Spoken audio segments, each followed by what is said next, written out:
Bellevue-on-Sea is a lovely place to live. It's got a little harbour, ideal for small boats, steep cobbled streets with little independent shops, an interesting market stall selling jams, cheeses, and local curios. Well, not surprisingly, it is quite an expensive area to live. Yet, within the town itself, there's an area of deep social deprivation. Now, you wouldn't come across it unless you got lost or were definitely looking for the place. It's called Farthington. Now, for some time, our local church, although it's just a bit outside Farthington itself, has been seeking to be good news to the local community. And the usual tried and tested initiatives and projects like, Mums and Todd's Food Bank, CAP, you know it. They've all been tried, but somehow didn't quite hit the mark. Didn't seem to be all that was needed. So the church prayed and pondered on.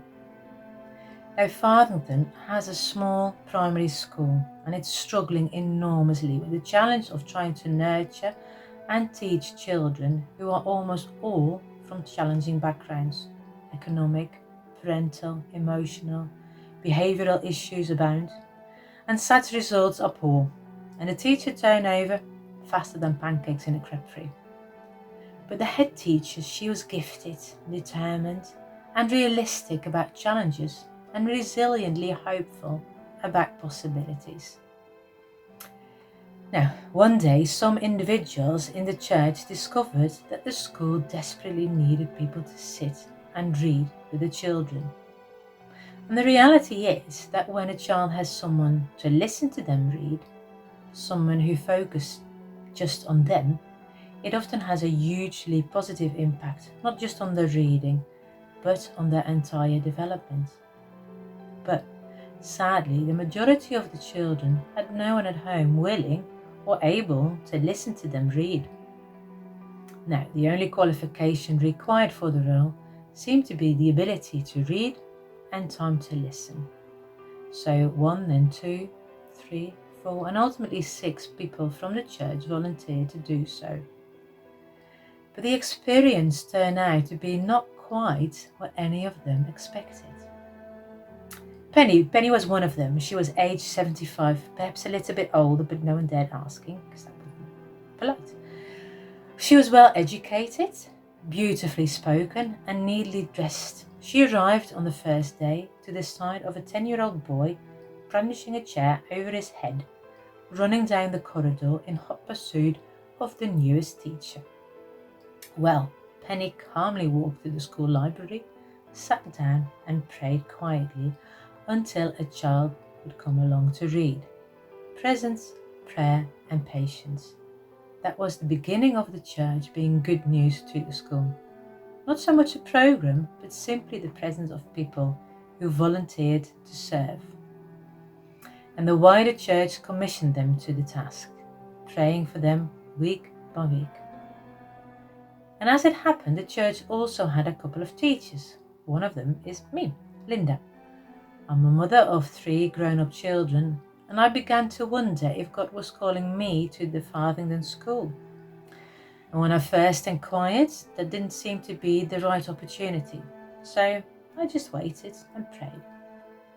And nearly a year after my first inquiry, though, it became clear that God was opening a door. As I said, teacher turnover was massive, and a vacancy became available. As before, the church community commissioned me in prayer, and I was appointed to teach a Year 5 group. Well, it was the toughest job of my entire career, I can tell you that for free. Most of the normal rules just didn't apply at this school. In most schools, if a child swore, they would be reprimanded, and if repeated, they would be excluded. Well, in this school, if you exclude every child who swore, the school will be empty in a week. And besides that, the head teacher had decided that she was not going to exclude children if at all possible. Because if she did, where could they go? And I remember one day I was at the school gate and with a child, a boy, and his father came to collect him, and he said, "Well, son, how was school?" And the boy answered, "Well, it was effing brilliant." But the father beamed, and so did I. And I was soon invited to be part of the school management team, and then one day, a couple of years later, I was asked to take on the role of school finance governor.